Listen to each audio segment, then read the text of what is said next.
Assalamualaikum warahmatullahi wabarakatuh. Terlebih dahulu saya ingin perkenalkan diri saya. Saya Nur Izzati binti Mahdi, moderator pada pembintangan kita pada petang ini.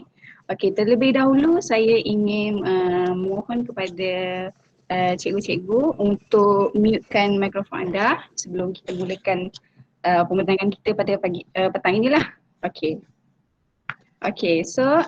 Assalamualaikum warahmatullahi wabarakatuh dan salam sejahtera saya ucapkan kepada semua warga guru cikgu-cikgu kita yang menyertai pembintangan kita pada petang ini. Tidak lupakan juga kepada pembicara kita pada petang ini, Encik Fauzi Umar. Beliau merupakan pensyarah Jabatan Fizik Fakulti Sains Matematik UPSI. Sebelum saya mulakan pembintangan pada petang ini, izinkan saya mengupas sedikit tentang topik pembintangan kita pada petang ini.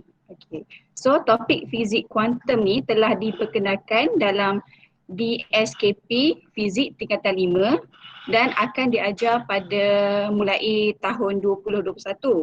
Oleh itu, kami daripada pihak Fakulti Sains dan Matematik Universiti Pendidikan Sultan Idris telah mengambil inisiatif dengan membuat wacana terbuka ini yang selama 1 jam kepada cikgu-cikgu, pada guru-guru fizik menerusi pautan Google Meet inilah. Melalui pembintangan kita pada petang ini diharapnya dapat menepati kehendak DSKP yang telah ditetapkan. Antara kandungan pembintangan kita pada petang ini adalah pertama sekali adalah mengenai teori kuantum cahaya, takrifan dan sejarahnya. Kedua adalah sifat kedualan zarah gelombang dan foton. Yang ketiga adalah teori fotoelektrik Einstein dan kita juga selitkan juga latihan yang berkaitan dengan topik kita pada petang inilah.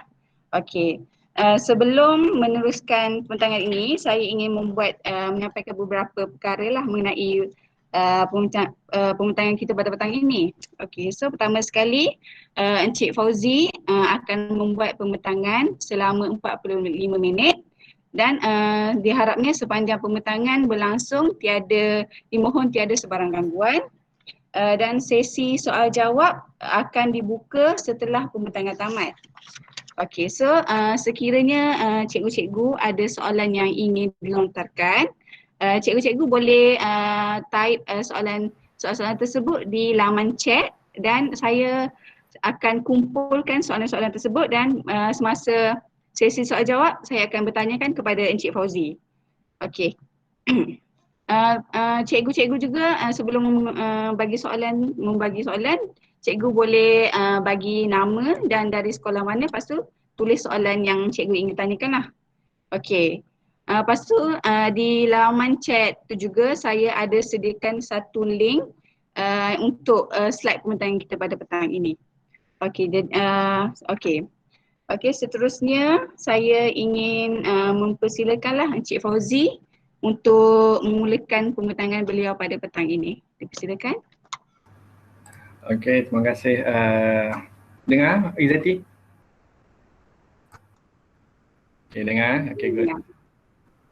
So kita akan bentangkan dia punya ni lah.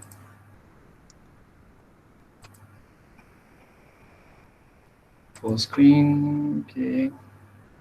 Kemudian saya akan pergi ke kat mana nak presenting Izzati? Dekat di bawah tu ada presenting. Tak ada lah.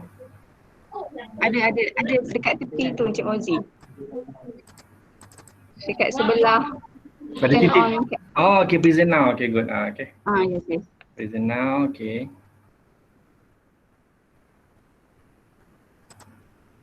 Your entire screen. And then we go to the cakap orang putih lah. Share. Boleh nampak semua boleh nampak cikgu-cikgu? Izzati nampak Izzati? Good. Nampak. Good. Bismillahirrahmanirrahim. Assalamualaikum warahmatullahi wabarakatuh dan salam sejahtera lah. Hari ini saya akan cuba membentangkan tentang fizik kuantum yang akan diajarkan di dalam fizik tempat yang mana dia berada di bab yang akhir jugalah. Okey, terlebih dahulu kita tengok sikitlah tentang DSKP yang cikgu bakal tempuhi. Okey, ini salah satu dia punya tema dalam fizik moden iaitu fizik nuklear dan fizik kuantum lah. So kita akan pergi ke fizik kuantum. Okey. Kalau tengok sini fizik kuantum, kita boleh ringkaskan dia ada teori kuantum cahaya, dia kena jelas tentang latar belakang lah. So kat sini dalam dia punya apa? Latar belakang, dia punya catatan tu membincangkan tentang sejarah dia lah, sejarah dia. Kalau tengok kat sini tak semua yang terlibat tak semua yang terlibat secara langsung dalam fizik kuantum ni, okey. So kita akan bincang tentang ni lah antara catatan yang saya akan cuba rangkumi dan cuba menepati kehendak catatan dalam DSKP kita. Okey, so kita boleh tengok kat sini dia ada teori kuantum cahaya, kemudian dia ada catatan sikit tentang macam mana bermula dengan teori Planck dan juga masalah dalam senaran jazat hitam. So kat sini dia akan cuba kita bincangkan tentang maksud kuantum tenaga tu lah. Okey, yang mana dia akan membincangkan tentang energi tenaga sama berkaitan langsung terhadap frekuensi cahaya kan. So yang mana H tu adalah ni lah. Okey, ini menerangkan sifat kodolan zarah gelombang. Ini satu benda yang baru bagi cikgu dan memang dia kalau tengok perkataan fizik moden dia di luar tabi'i fizik klasik. Yang mana fizik klasik dia memang agak berbeza dengan fizik moden ni memang agak berbeza dengan fizik klasik yang cikgu belajar. Yang telah cikgu belajar lah. Okey, kita akan bincangkan tentang konsep foton. Foton yang paling penting. Kemudian ini dia punya item dia. Ini kita akan cuba rangkum lah. Yang mana bersama-sama tu kita akan cuba bincangkan dia lebih lanjut lah. So ini dia punya catatan dia. Dia antara maaf Encik Fauzi, boleh tak kalau zoomkan sedikit slide tu? Zoomkan, okey baik. Ada yang tak nampak, kurang jelas. Okey, ada ni dia punya ni, tak apa. Okey, dia punya masalah dia tu lah yang dia punya dalam kita punya DSKP tu. So saya cuba akan rangkumi semua lah. Dan kalau tengok kat sini cikgu-cikgu dia ada macam simulasi dan kita akan cuba bincang lah dengan simulasi yang berkaitan kan. Okey, antara benda ni dan kita akan pergi ke tentang teori photoelectric Einstein. Dia berdasarkan persamaan ini, okey. Berdasarkan persamaan ini. Dan ini antara aktiviti yang kita akan cuba bincang lah. Antara aktiviti yang cuba kita memahami dalam persamaan inilah. Okey, so kita cuba selesaikan dan lastly, akhir sekali kita akan cuba bincang tentang aplikasi dia. Okey, itu saja untuk DSKP supaya cikgu dapat gambaran kasar apa benda DSKP yang diperuntukkan oleh KPM untuk cikgu cuba ajar di sekolah. So insyaAllah saya akan cuba ajarlah yang berkaitan. Terlebih dahulu disclaimer dari saya atau penafian saya pendidik di UPSI dan saya bukanlah salah seorang penggubal buku teks ni ataupun penggubal dia punya silibus ni, tapi saya hanya cuba menerangkan apa benda dalam fizik moden yang cikgu-cikgu perlu tahu. Okey, sebelum tu saya nak pergi ke sini sekejap. So saya ada letak kat sini. Hilang dah, tak apa. Okey, so ada Izzati telah beri kepada cikgu-cikgu tentang kita punya slide yang saya akan ajar. Okey, so saya akan cakap tentang ni lah KSSM, fizik dan kelima lah fizik kuantum. Okey, ini isi kandungan dia. Saya cuba rangkum ni semua. Ini isi kandungan yang saya cuba ringkas, yang saya fahami daripada SKP yang cikgu-cikgu akan ajar lah. Ini antara benda-benda tu lah. Pertama of course tentang teori kuantum cahaya, kemudian sejarah dia, kemudian kita akan bincang masalah yang bermulanya kita punya kuantum cahaya itu dia bermula daripada sinaran jasa hitam. Yang mana sinaran jasa hitam ni tak boleh diselesaikan dengan secara klasik dan dia terpaksa diusulkan idea lain untuk menyelesaikan sinaran jasa hitam tu. Kemudian timbullah kuantum cahaya. Okey, kuantum cahaya yang mana terdiri daripada foton dan juga kita bincang tentang panjang gelombang de Broglie. Okey, nama dia de Broglie. Okey, kemudian kita pergi ke teori photoelectric Einstein dan juga aplikasi dah. Aplikasi mungkin kita tak sentuh banyaklah. Okey, ini antara hasil pembelajaran yang saya harap daripada guru-guru akan dapat daripada saya punya pembentangan ni. Pertama, cikgu-cikgu tahu tentang berlakunya peralihan teori klasik dalam fizik itu kepada teori kuantum fizik dengan melalui masalah senaran jasa hitam. Okey, kemudian cikgu juga akan menerima kelebihan berbanding membeli kelebihan teori kuantum dalam fizik moden.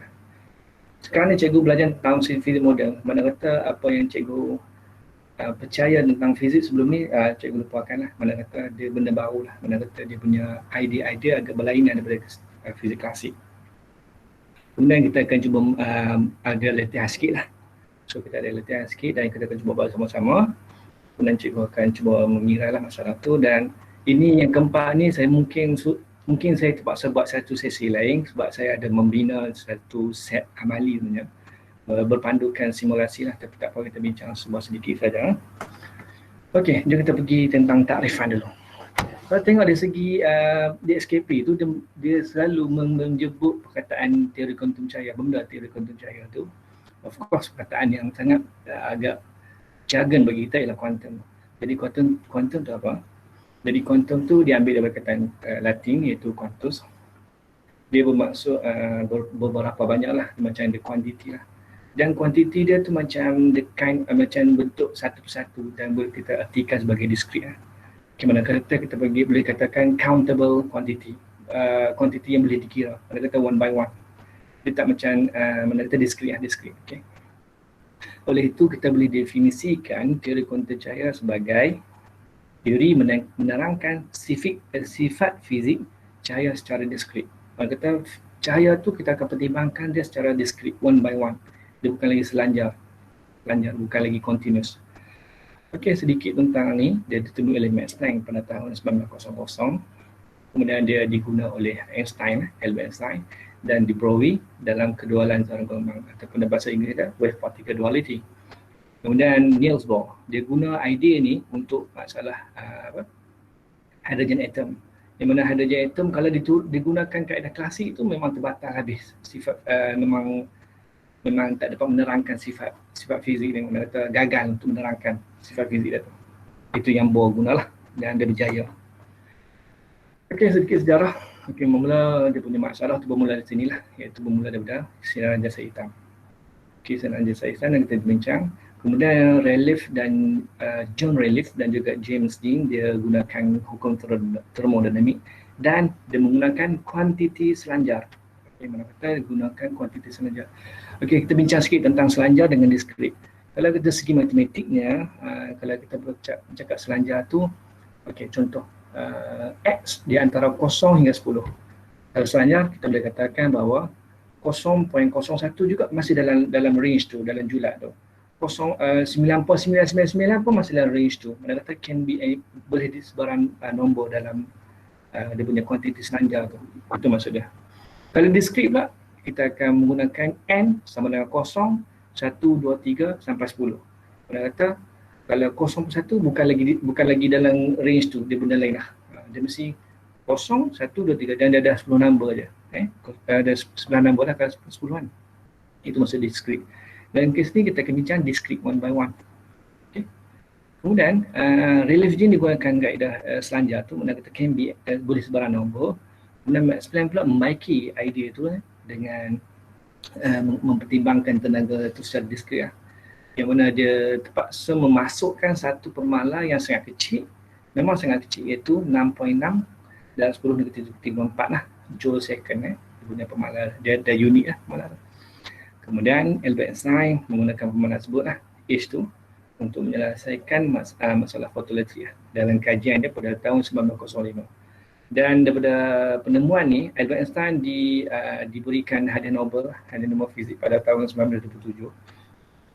Dan 1905 ni kita panggil sebagai tahun emas bagi dia lah, sebab dia menghasilkan hampir 4 paper dan 4 artikel, 4 kajian yang berlainan, yang menariknya berlainan disiplin, bukan berlainan sendiri, agak berlainan tentang Brownian motion, tentang tentang special relativity, banyak benda di situ. So pada tahun 1905 memang agak zaman emas bagi dia. Salah satunya inilah. Dan yang ni diberikan hadiah Nobel fizik. Kemudian idea diskret cahaya tu, Einstein ni mempertimbangkan macam diskret, cahaya tu bergerak secara diskret one by one, satu persatu. Okey, dan dia dinamakan sebagai foton di situ. Dia dinamakan sebagai foton. Yang mana kita tengok dia foton yang diusulkan oleh Einstein ni dia berkelakuan seperti zarah. Nanti kita bincang berkelakuan seperti zarah bagaimana. Okey, kemudian frekuensi dia tu, frekuensi cahaya tu kan cahaya ada frekuensi kan. Dihubungkan dengan dihubungkan secara berkaitan langsung dengan tenaga. So frekuensi berkaitan langsung dengan cahaya. Berkaitan langsung dengan tenaga. So E berkaitan langsung dengan F. Okey. Kemudian de Broglie pula menghubungkan panjang gelombang dengan panjang gelombang cahaya dengan momentum yang kita panggil sebagai kedualan dan zarah gelombang lah, wave particle duality. Okey. Kata yang Einstein tu dia menghubungkan tenaga dengan frekuensi dan de Broglie menghubungkan momentum dengan panjang gelombang.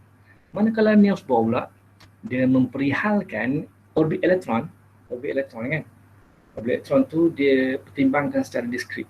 Mana kata hydrogen atom elektron dalam hydrogen atom tu dia mesti berada kat orbit dia saja. Dia tak boleh pergi ikut suka dia. Kalau nak pergi ke orbit satu lagi dia kena ada tenaga yang cukup untuk dia lompat ke satu lagi orbit.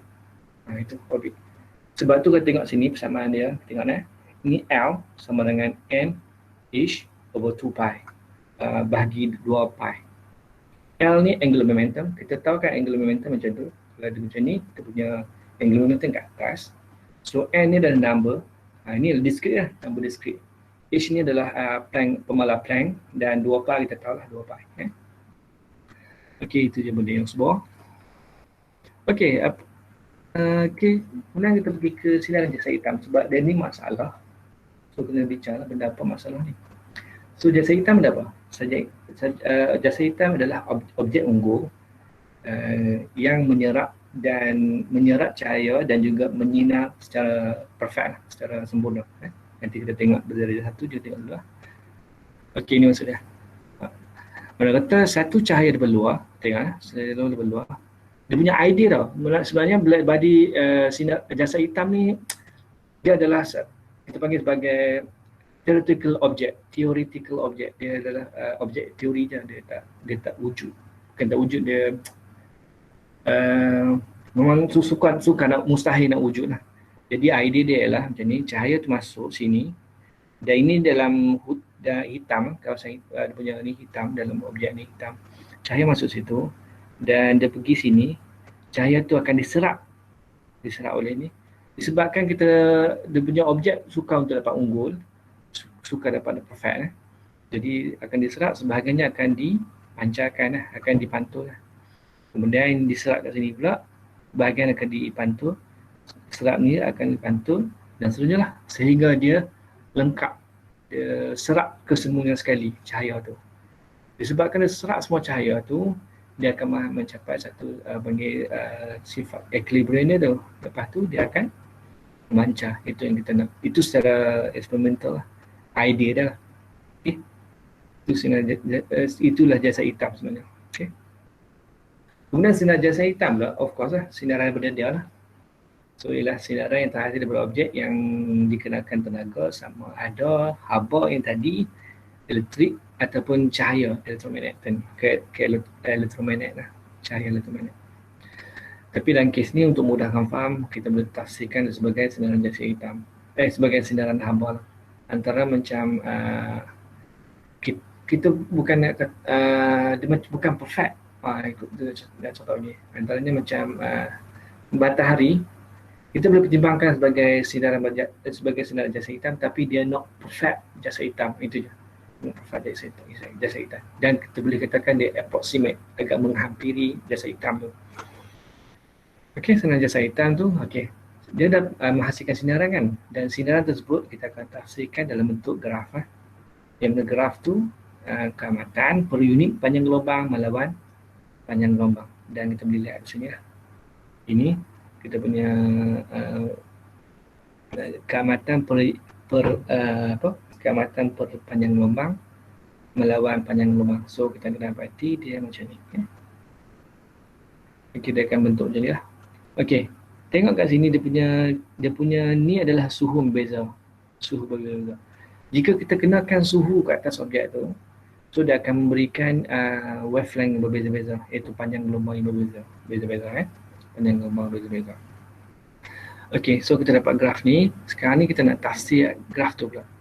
Okey, kalau tengok dari segi tengok segi graf ni, kita cuba nak menganalisis graf tu. Pertama, kita tengok puncak dia. Puncak dia. Kita akan dapat wavelength yang berlainan, yang berbeza. So ini wavelength dia. Ini wavelength puncak dia. Ini wavelength puncak dia yang nampak biru. Ini nampak hijau sikit. Dan ini nampak merah. Macam tu punya wavelength dia. Dan dia punya wavelength yang terhasil ni, dia boleh dihubungkan dengan satu persamaan yang kita panggil sebagai anjakan wheel ataupun wheel shift so tak apalah, anjakan wheel, yang mana dia punya persamaan dia tu saya tak asal dia akan diajar dalam SPM ni, dalam tingkatan 5 ni, tapi dalam saya punya kursus ada lambda ni, tapi tak apa, saya sertakan juga lah. So lambda darab dengan suhu dia sama dengan satu constant, iaitu 2.898 10-3. Kemudian kalau kita tengok dia punya luas di bawah lengkung tu, luas bawah graf tu dikenal sebagai hukum Stefan Boltzmann. Kita tahu kan, nak dapatkan luas bawah tu, kita akan buat kamerangan. Kita kamerkan daripada kosong sehingga infinity terhadap fungsi ni. Okey, terhadap di lambda, dan kita akan dapat dia punya ni lah, dia punya apa? Luas bawah permukaan. Luas bawah graf, luas bawah lengkung lah. Manakala puncak ni kita tahu kan macam nak dapat dia. Kita akan buat pembezaan, dan pembezaan tu terhadap kosong. Di over di lambda sama dengan kosong, so kita akan dapat lambda lah. Okay, dapat lambda. Okey, itu dia punya ni. Kemudian kita akan pergi ke fact Colorado ni, kita tengok sekejap lah, supaya cikgu dia faham benda apa sindaran jasa hitam tu. Okey, ni kita pergi ke fact Colorado. So, jom kita pergi ke fact Colorado. Okey, ini fact Colorado. So, okey, baik. Okey, ini dia punya fact Colorado dia tu. So, kita akan lihat dia punya suhuan ni standard dia. Tengok ni puncak dia. So, kita ada graph value. So, kita bagi graph value ni intensity per wavelength. Ni dia punya wavelength dia tu. So, ni intensity. Mana kata intensity tu apa? Luas bawah graph lah. Okey, baik. Itu je. So kita akan lihat macam ni lah dia punya perubahan tu. Okay. So saya rasa tak ada dalam SPM, tapi tak apalah, saya skip lah ni. Okay, tak apa. Itu je kalau kita tengok adakah dalam kita punya tu, punya fact Colorado tu lah. Okay, saya nak cepatkan. Okay, ni John Relief dan James G menggunakan ni, macam tadi saya cakap, dia dapat persamaan ni tau. Persamaan ni yang peliknya ialah kalau kita cuba plotkan graf dia, dia akan dapati bahawa makin rendah dia punya wavelength tu, so makin tinggi keamatan dia. Makin rendah dia punya wavelength tu, makin tinggi dia punya keamatan dia. Dan fenomena ni kita panggil sebagai ultraviolet catastrophe lah, ataupun malapetaka ultraviolet. Okey, kemudian Max Planck-Biaki, dia punya ni dengan kaedah discrete, yang kawan ni guna kuantiti selanjar, dia gunakan selanjar. So dia dapat bentuk eksponen, macam eksponen lah. So ini persamaan yang diperolehi oleh Maxwell, dan dia mempertimbangkan satu constant yang agak kecil, yang sangat-sangat kecil, iaitu 6.6 darab 10 kosong negatif 33. Sangat kecil lah. Okey, itu jadi mana kata constant ni sangat penting. Constant. Okey, kemudian Planck tu menggunakan paket tenaga diskrit. So ini dia. So E sama dengan NHF. So E energy, N adalah dekat number, dan H ni dia punya nilai dia 6.6 10-4 dari F fungsi. Dan ini kita panggil sebagai kuanta lah. Kuanta ni kita ada bincang tadi, dia mesti discrete, dia adalah ditarikhkan sebagai discrete one by one, satu persatu. Kemudian Albert Einstein mengembangkan teori ini di mana cahaya tu dia anggapkan sebagai paket lah, kuanta, dan dia panggil dia sebagai foton. Ini dia panggil sebagai foton. Kemudian tanda cahaya tersebut dikenali sebagai kuantum tenaga ini. E sama dengan HF. Ingat sama ni cikgu akan guna dan pelajar-pelajar juga akan guna. Sebab saya tengok di SKP dia kata benda ni lah. Okey, itu punya persamaan dia yang cikgu tahu. Kemudian de Broglie dia ubah soal persamaan tu. kita akan lihat dia sama dengan macam ni lah. Lambda sama dengan ish bahagi momentum. P momentum. Okey. P momentum dia ubah soal bersamaan tu. Itu di Bowie. Kemudian yang menariknya tentang hypothesis di Bowie ataupun di Bowie punya idea tu boleh diaplikasikan dalam mikroskop elektron. Sebab ni tak, saya rasa tak ada persamaannya memang. Cuma nak cerita bahawa kalau kita bagi dalam satu mikroskop elektron tu kita bagi satu high voltage tau. Voltage yang sangat tinggi. Kemudian ni mass elektron, ni electric charge lah. Kemudian ish adalah Planck constant. So kita dapati bahawa wavelength kita Pauli ni sangat-sangat rendah sehingga dia punya resolusi dia tu boleh mencapai nanoscale. So semakin tinggi voltan digunakan, semakin pendek lah kebolehan mikroskop tu untuk tengok lah. Sehingga ke skala nanometer. Dan kita boleh lihat kat sini. Okay. Dan di SKP ada buat comparison tu, so saya tunjukkan juga. So ni mikroskop cahaya tu lah yang kita tengok dalam biologi tu kan. So ini scanning electron microscope, scanning. Dia 100,000 kali pembesaran tu. Kalau transmission atau transmisi ni dia 5 juta ni. So dia boleh lihat lebih detail. Memang dalam lah, boleh lihat. Memang topografi dalam tu boleh nampak. Okey, kemudian saya tengok dalam DSKP dia ada bincang tentang kuasa cahaya. So kuasa cahaya adalah tenaga cahaya sesaat. So, secara kuantanya ia boleh diartikan sebagai bilangan foton sesaat. Dan bersamaan tu saya letak sebagai inilah. P power kuasa sama dengan N bilangan foton sesaat darab dengan HF. HF ni kita bincang tadi kan, dia adalah tenaga. Okey, HF adalah tenaga. Okey, jom kita belajar tentang Casio. Okey, ni adalah kita punya ni, bincang sikit. Okey, ni skop Casio saya guna waktu saya matrikulasi lagi. Ni Casio. So kita akan gunakan benda-benda penting iaitu constant number. Kalau cikgu tengok pada ni constant kat hujung ni, nampak tak video saya, muka saya. Okey, kita tengok ni constant, kita boleh constant. Kemudian kalau kat ni kan, pasang dekat sini. Cikgu ada dia punya senarai tu. Okey, yang dalam kuis quantum ni kita akan guna pada 06. Cuba tengok, cikgu tengok pada 06. 06 tu ada? Itu adalah pembelah Planck. Okey, pembelah Planck. Kalau yang 01 adalah GSM proton. Okey, dan seterusnya lah. Dan satu lagi yang penting. Hello? Okey, satu lagi yang penting iaitu constant 28. Cikgu simpan constant 28 tu. Jadi constant 28 adalah cahaya. Okey, adalah energi cahaya. Kemudian satu lagi faktor gandaan. Kalau cikgu perasan dalam kita punya ni, dalam kita punya dekat-dekat number tu, perasan tak cikgu kat number tu? Kita boleh recall tu, kita boleh panggil. Okey. Hello? Kenapa saya suruh? Okey. Okey, kita boleh panggil tu. Yang kita tengok daripada nombor 1 tu ada F kecil kan, tu femto, pico, kemudian nano, kemudian micro, milli, kilo, mega, giga dan juga tera. So cikgu boleh recall lah, boleh panggil. Kita utilisekan sepenuhnya kita punya apa ni, kita punya calculator lah. Saya tak, sebenarnya secara perbandingan saya tak hafal dia punya constant tu. So ada calculator, kita boleh gunakan calculator lah. Okey. Kemudian ulang kaji teori cahaya iaitu C sama dengan F lambda. Okey, C F lambda. Ini energi cahaya sama dengan frekuensi darab lambda. Dan satu lagi ni unit tenaga kita nak convert. Kita nak inilah tukar. Kalau kita ada nilai dalam EV, unit EV, kemudian kita nak convert pada joule, senangnya kita darab dengan constant 23. Okey, kita tengok, cuba tengok pada 23 cikgu. Tengok pada 23 itu adalah mana 23? 23. Ya, 23 tu E kan? E tu kalau cikgu tekan dia akan dapat 1.6 lebih lah, darab 10 minus 19.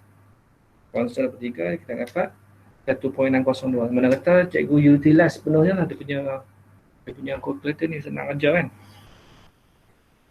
Tu EV. Kalau ada joule, kita nak convert balik pada EV, kita akan bahagi dengan constant 23. Senangnya. So ini penting lah, benda penting yang cikgu tahu lah.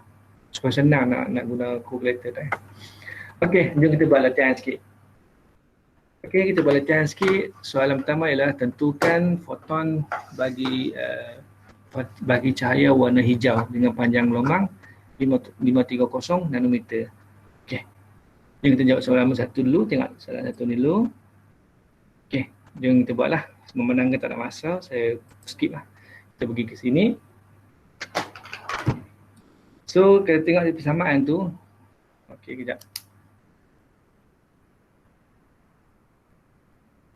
Oh, silap pula. Okey, minta maaf. Okey, kejap. Okey, good. Okey, kita persamaan tu dia adalah, okey, kejap. Minta maaf sikit. Okey, sini. Okey, good. Persamaan tu dia, kita tahu kan E sama dengan HF kan, tadi kita bincang kan.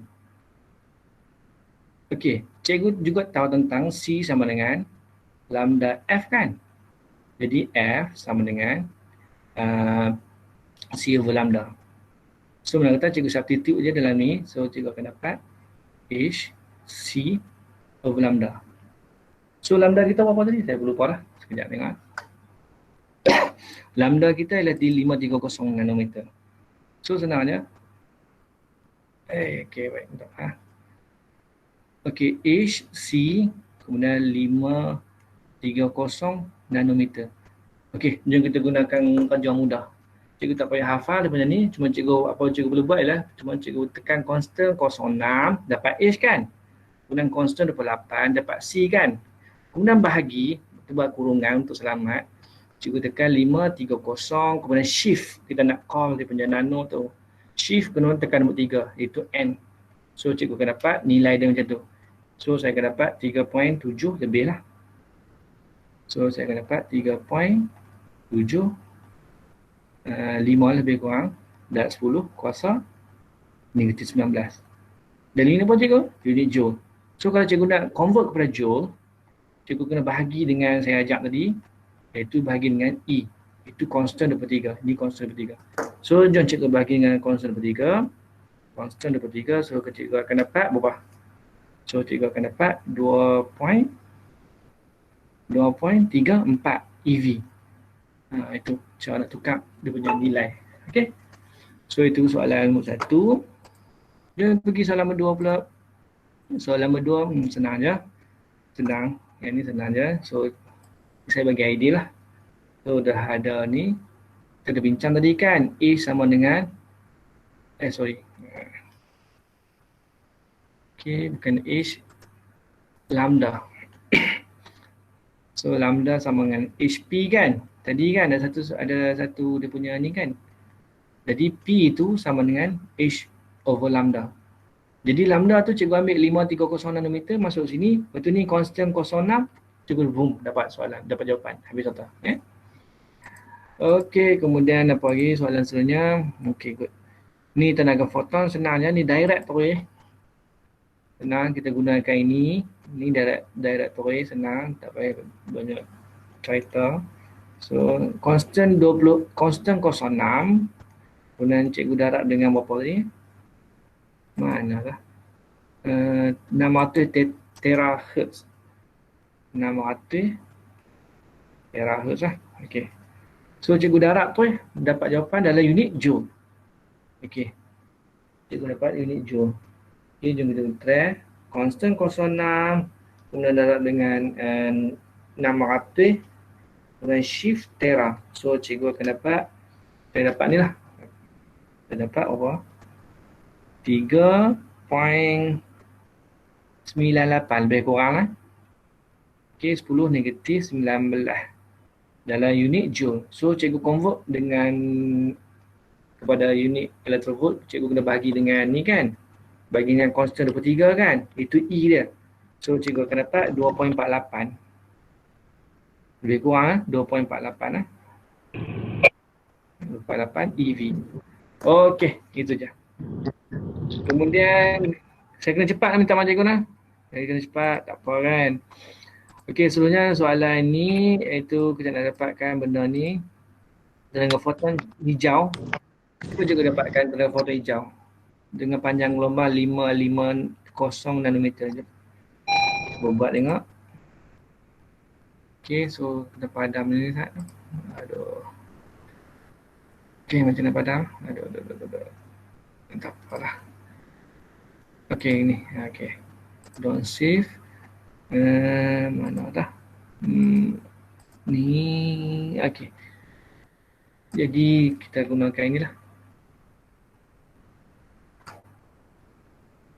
Okey. So cikgu gunakan ini, E sama dengan HF tadi, tapi dah kita ubah sesuai dah. Kita dapat AC over lambda kan. Cikgu buat bahagi dengan AC over berapa tadi? 550 550 nanometer. 550 nanometer. 550 nanometer. So cikgu akan dapat berapa? Jom kita buat. Cepat-cepat. Kita cepat ni. Constant 28 bahagi dengan 550 shift nanometer. So cikgu akan dapat 3.6. So 3.61. Darab 10 kosong negatif 19 kan. Okey. Sabar, jangan tu convert lagi sebab ada soalan seterusnya. Ada soalan seterusnya yang ada berkaitan dengan dia. So dia suruh dapatkan tentukan bilangan foton. Ingat tu. Bilangan foton sesaat, minta maaf. Bilangan foton sesaat bagi laser warna hijau tadi dengan panjang gelombang kuasa 1 watt dengan panjang gelombang 550 nanometer lah. Jom kita buat. So mana kata kita kena guna persamaan mana? Persamaan where is it? Yang digunakan dia? Ni lah persamaan ni. Jom kita guna persamaan tu. Jom kita buat. Okey. Ini soalan. Penting kan soalan tu. Saya cikgu, bukan. Ni bukan dia. Ni. Okey. Ni. Aduh. Jadi kita tengok sini. P kan. Sama dengan N. HF. Okey, sekarang ni dia nak dapat bilangan foton. So, N. P bagi HF tadi. HF kita dapat lah. Kita dapat dari sini cikgu. P apa? P 1 watt cikgu. Kita dapat 1 watt. Bahagi dengan nilai tu. So kita dapat jawapan dia berapa? Kita dapat sama-sama. So 1 bahagi dengan benda tadi tu. So saya dapat banyak tak cikgu.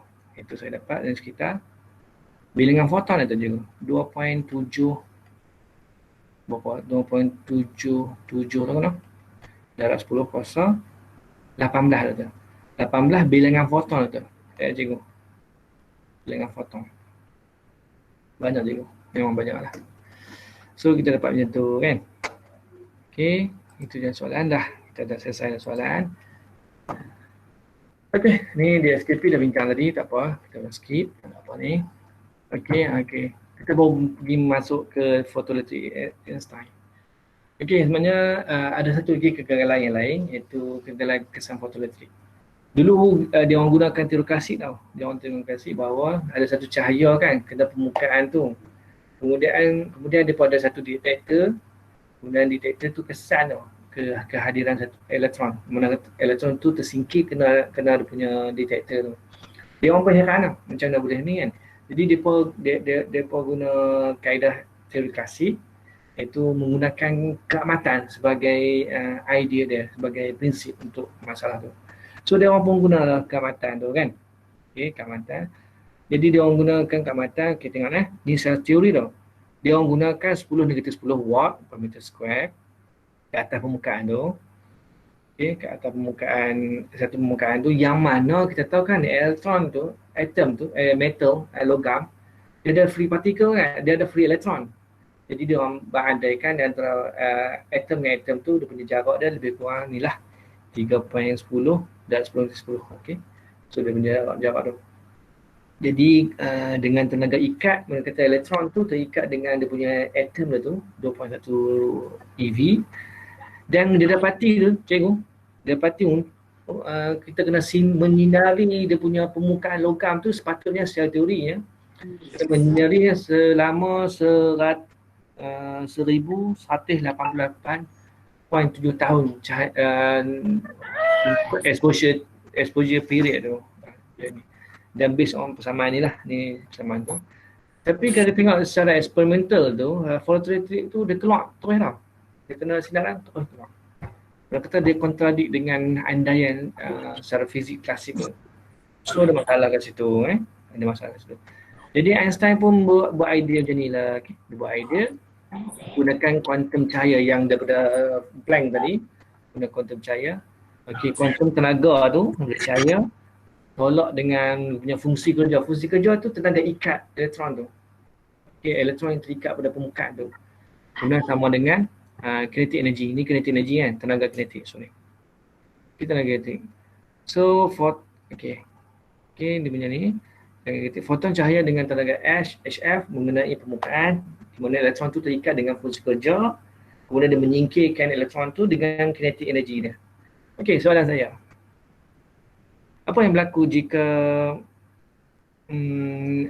tenaga ikat fungsi kerja tu melebihi tenaga foton? Jawapannya ialah takkan berlaku penyingkir elektron sebab tenaga ikat tu lebih kuat kan? Lebih kuat daripada tenaga cahaya ni. Nak keluar macam mana kan? Okay. Kemudian apakah frekuensi minimum yang menyingkirkan elektron dari permukaan ni? So mana kata frekuensi yang minimum ialah distribusi tenaga tu sama dengan tenaga ikat tu. Itu minimum yang mungkin. Minimum mungkin. Okey, jom kita derive persamaan ni. Okey, kita ambil benda ni, kita pergi derive sikit. Okey, kita derive lah, kita cuba try to explore lah. Okey, cikgu tahu kan keabadian tenaga kan? Tenaga sebelum okey, cikgu tahu kan tenaga sebelum tindak balas tu kan? Ni orang panggil keabadian tenaga sama dengan tenaga selepas. Okey. So dalam kes ni tenaga sebelum dia adalah HF kan? Tenaga foton, ni tenaga foton. Sekarang ni dah pick up dah foton, bukan cahaya. Kita panggil sebagai foton. Foton adalah kuantum cahaya lah. Okey. Ni foton. So ni sebelum. Kemudian selepas tu adalah tenaga ikat, iaitu W dengan tenaga kinetic energy. So kita boleh katakan HF tu kan, tenaga foton. So HF sama dengan tenaga ikat tambah dengan kinetik, tenaga kinetik lah. Kinetik.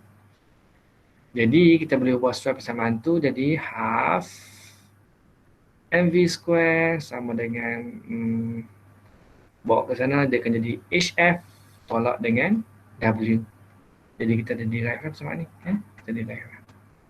Derive yang secara ringkas lah, secara mudah kan. Okey, kita dah settle dah yang tu. Okay. Mungkin dah aktiviti yang kita buat tadi. Okay. So macam tu lah. Okay, ni kita akan cuba bincang. Jom kita bincang benda ni. Okay, baik. Okay. Kita bincang benda ni. Mana tadi? Ni. Okay, jom kita buang dulu benda ni. Kita buang dulu. Okay. Kinetic energy tadi kan sama dengan HF tolak omega kan. Sekarang ni kita nak jadikan dia macam kita cuba nak plot graf.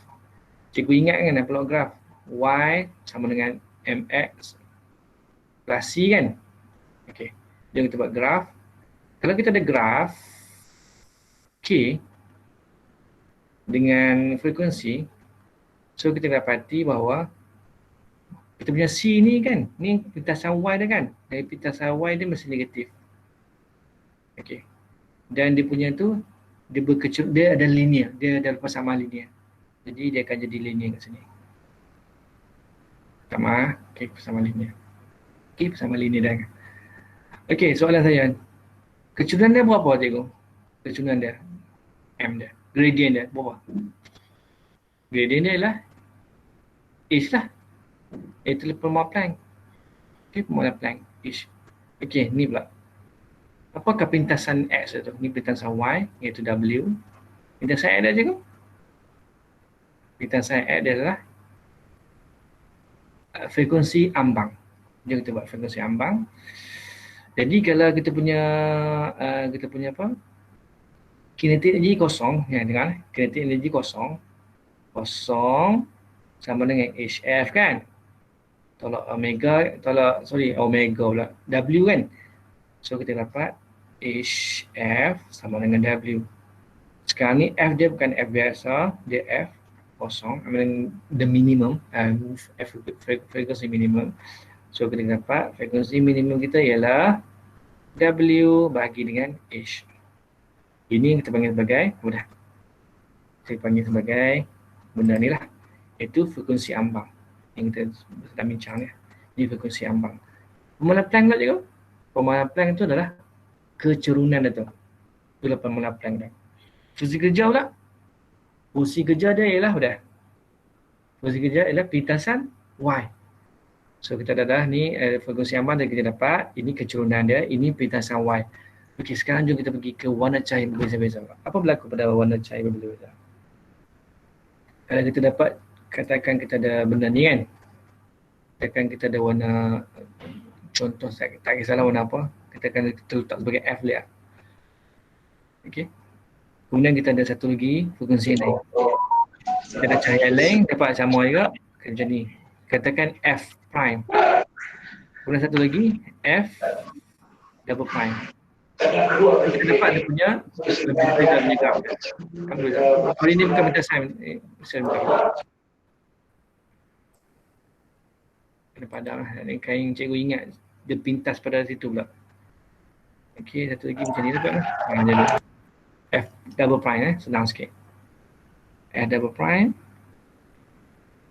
Jadi kita dapat F frekuensi ambang berlainan yang berbeza-beza lah. Tapi dia punya kecerunan sama je cikgu. H juga. Ini pun kecerunan dia H juga. Semua sama. Dan yang berbeza dia ialah dia punya ini juga. Apa dia punya kita panggil sebagai dia punya pintasan tu lah. Ini W prime. Minta maaf, tak elok biasalah. Saya memang mengejak macam ni. Jadi pintasan Y dia betul berbeza lah. Okay. Dia punya untuk berbeza-beza. Itu mana kata sinaran cahaya yang berbeza memberikan dia punya apa? Work function, dia punya apa? Dia punya pintasan yang berbeza lah. Okay. Okay, itu saja. Kemudian tak ada apa ni. Boleh ha? Saya kena cepat. Okay. Okay, ni itulah nak buat benda ni pula. Macam mana lah Okay, untuk memahami konsep persamaan ini juga kita menjalani aktiviti simulasi. Sebenarnya saya ada satu buat ada modul dan modul tu ada konsep amali dan saksiap lagi lah. Okay, ingat nak bagi macam tu lah. Nanti saya cuba macam ni saya wawarkan dalam saya punya apa Google Drive tu, saya letak tu je. Okay. So ini, okay baik. Jom kita tengok benda ni. Oh, lebih masa dah, alamak. Tak apalah, nanti kita bincang benda ni. So, macam mana? Boleh saya turunkan lagi, Izzati? Hello? Boleh turunkan lagi? Ya, tekan. Okay. Silakan Cik. Teruskan. Okay, boleh. Okay, so saya nak tunjuk benda ni mungkin di hari lain kot. Hari lain kot. Sebab dia aktiviti simulasi, sebab saya nak tunjukkan benda ni. Ni, benda ni. Nanti saya tunjuk benda ni. Itulah. Tak apalah, kita bincang lain kali lah itu. Okey, jom kita pergi ke sini pula. Buat soalan sikit. Okey, kita ada satu UV tau. Frekuensi dia tu sebanyak 3.10.15. Kemudian mengenai permukaan logam tu dan dia menyingkirkan elektron dengan tenaga kinetik maksimum dia tu 6.1 EV lah. So soalan dia ialah kirakan fungsi kerja dalam unit joule dan EV. Jom kita buat. Okey, boleh tengok saya punya link tu link yang saya bagi tu. Okey, link yang Izzati bagi je, kita cuba selesaikan soalan tu. Jadi soalan dia nak apa? Dia nak fungsi kerja. Jom kita buat fungsi kerja. Okey, so kita pergi ke fungsi kerja. Ya, mana pen saya? Oh, okey, sorry. Okey, so kita ada K, kinetic energy dan sama dengan HF tolak fungsi kerja. So fungsi kerja jadi macam ni. Sorry. Dia akan jadi fungsi kerja HF tolak K lah kan. HF tolak K, sorry. Okey, betul tolak K. Betul lah. Tolak K. Okey, jom kita buat soalan tu. HF dia bagi tak? Dia bagi kan, saya pun lupa soalan dia. HF, div ni. So, senang aja. H darab dengan 3, berapa tadi? Saya jadi masalah ingatan sikit ni. 3 darab 10 kosong 15. Okey. 3 darab 10 kosong 15. Kemudian tolak dengan 61 6.1 EV kan. Okey. Ini kalau cikgu perasan, ni dari unit joule tau. Dan ini unit EV. So mana kata kita kena convert dengan kepada joule. Jadi kaedahnya ialah kita pergi darab dengan E lah. Iaitu constant 23. Cikgu pergi ke constant 23. Constant 23. Cikgu guna tu untuk dapatkan daripada unit joule. So kalau dapat tu, so dapat jawapan lah. Okey, jawapan yang saya dapat ialah saya dapat ni Saya akan cepat, minta maaf. Sorry. 01 darab 10 kuasa negatif 18 joule. Kemudian kalau yang dalam unit EV tu saya dapat 6.31 EV. Okey. Ini constant 06, ni constant 23. So kita dapat jawapannya ni. So dah dapat dah jawapan dia. So kita pergi ke soalan seterusnya. Okey. Ni pula so dapatkan apa? Tenaga kinetik. Sama je, sama dengan atas. Cikgu guna balik tu. Guna balik tu kita dapat sama je. Oh, dia minta frekuensi ambang. Okey, bagus. Kita tengok dulu. Okey, dia punya ni. Okey, fungsi kerja. So saya padam ni lah. Okey, baik. Don't save. Okey, sekali lagi. Dia gunakan key sama dengan HF tolak omega tolak W, sorry. Fungsi kerja dia. Kemudian dia suruh dapatkan kinetic energy. Okey, kinetic energy, okey, fine.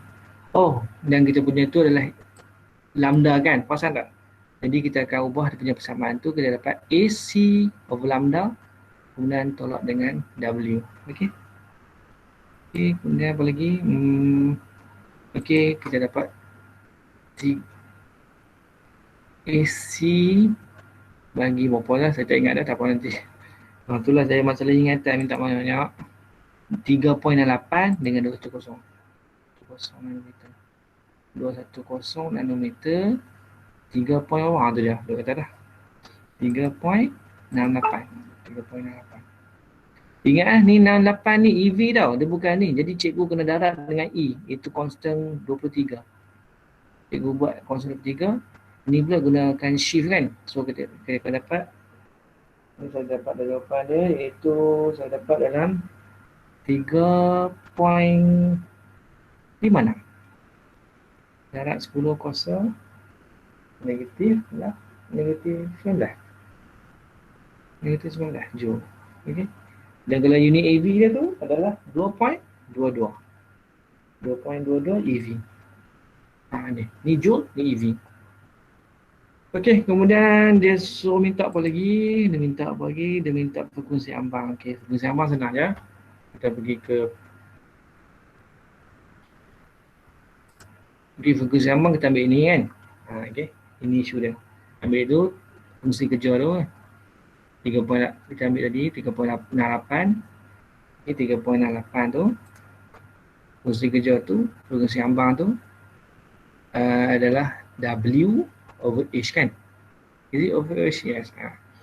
Dan ini kita punya tu 3.68 kan. Cikgu kena convert kepada joule. Sebab H ni H joule tau. Jadi cikgu kena convert kepada H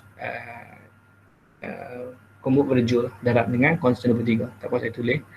Constant 23. Okey. Kemudian bagi dengan constant 06. Dan cikgu kena dapat jawapan.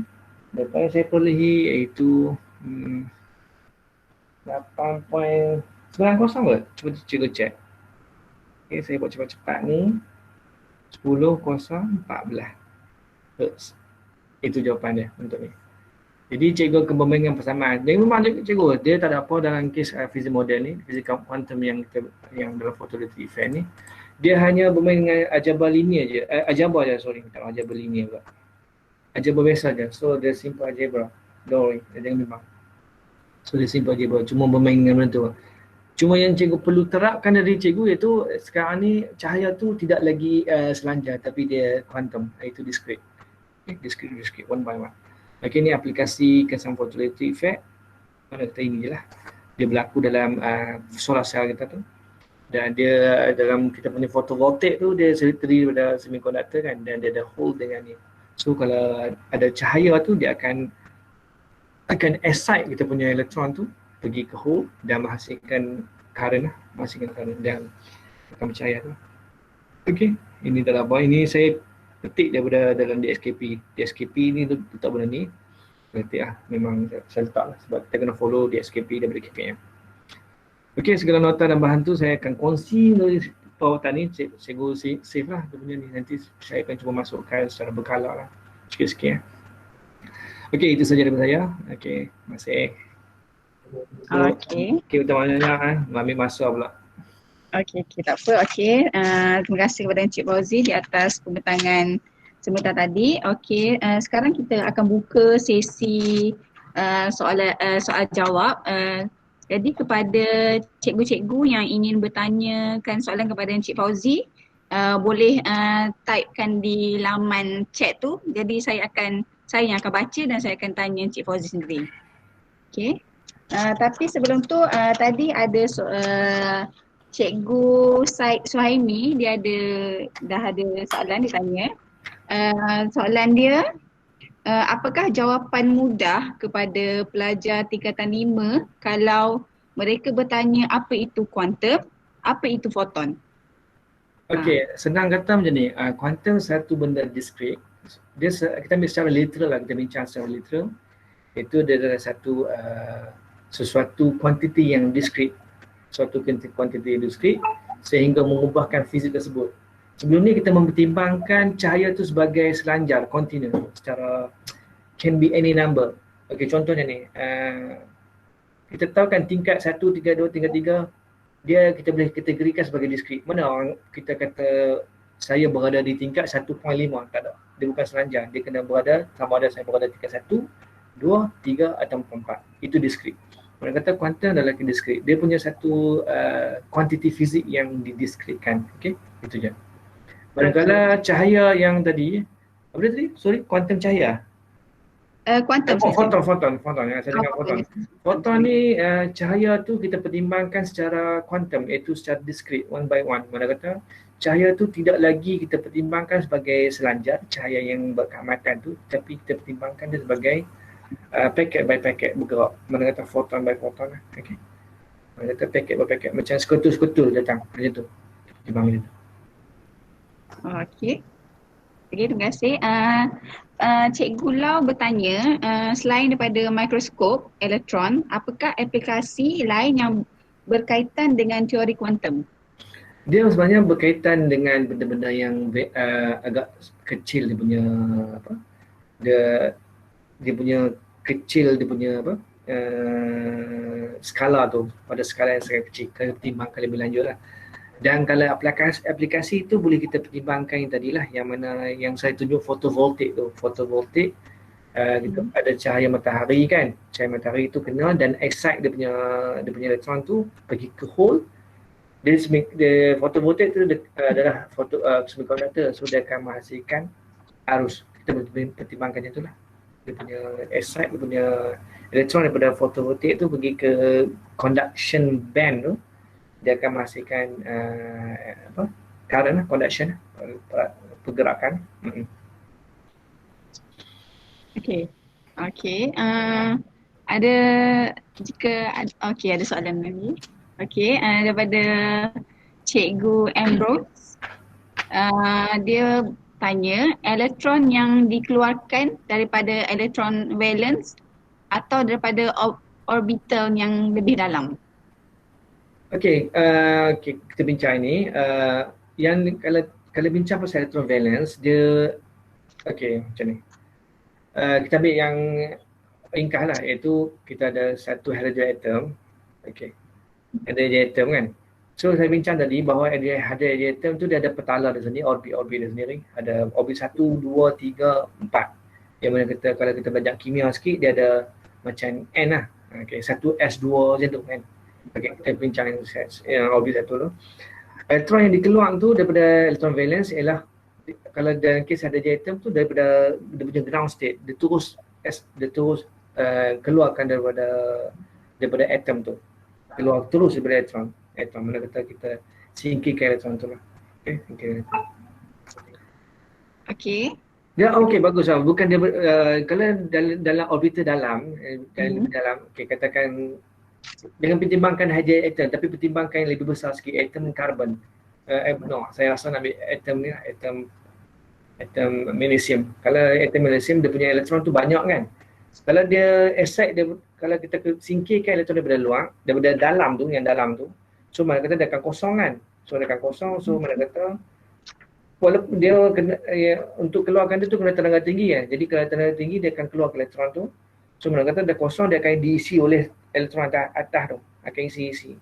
Akan isi dan pengisian tu akan mengeluarkan satu cahaya yang sangat tinggi dia punya frekuensi dia mencapai sinar X dan kita panggil sebagai karakteristik X-ray. Itu karakteristik. Kalau cikgu mempertimbangkan orbital yang dalaman bagi atom yang besar, atom yang banyak, atom yang berat lah. I mean, macam magnesium macam tu. Kalau hanya atom kita tak jelas kan. Dan Okey. Okey, soalan seterusnya daripada Encik Rezwa Hadi. Okey, soalan pertama dia ada dua soalan. Soalan pertama, apakah perbezaan jelas di antara fizik klasik dengan fizik kuantum? Dan seterusnya, adakah andaian dalam konsep fizik klasik boleh digunakan dalam fizik kuantum? Buat satu dulu, apa Izzati tadi? Mula tadi, yang tadi. Okey. Soalan pertama, apakah perbezaan jelas di antara fizik klasik dengan fizik kuantum? Okey, fizik klasik adalah fizik yang menggunakan kuantiti yang selanjar, yang continuous, can be any number, can be any value. Tenaga kan, kita pertimbangkan tenaga sebelum ni kita akan cakap bahawa kita tak pernah bincang pun dia punya nilai berapa yang diperlukan. Tapi dalam kes kuantum dia kena discrete one by one. Mana kata tenaga mesti berada pada nilai tertentu. Itu bergantung pada number dia tu, n. N equal to 1, 2, 3 and so on. So mana kata dia akan mengubah dia punya nilai tu, yang mana nilai tu mesti tetap. Mana kata satu persatu macam tu maksudnya. Satu persatu. Itu dia punya fizik kuantum. Mana kata kuantum adalah discrete dan klasik adalah continuous. Kalau kita pergi lebih lanjut lagi, saya tak nak bincang tu sebab saya tak nak serabutkan cikgu-cikgu. Kalau kita pergi lanjut lagi, kita akan ada satu sifat kita panggil sebagai probability. Itu kes quantum. Probability tu kita tak nak bincang lah. Dah ada probability. Lepas tu dia ada satu sifat lain, iaitu dia mesti bersandar kepada pencerap, iaitu observable dependent. Mana kata bergantung pada pencerap, iaitu quantum lah. Quantum yang lebih lanjut lah. So saya nak cikgu tahu iaitu tentang sifat kedualan, kedualan tu dan juga sifat discrete tu, one by one. Itu je, dua benda tu je penting. Okey.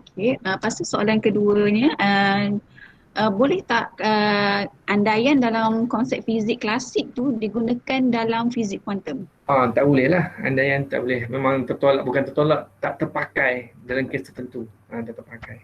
Itu je. Okey, soalan daripada Cikgu Lau ditanya, sel suria juga bekerja berdasarkan teori kuantum? Bukan, dia menggunakan kaedah fotoelektrik.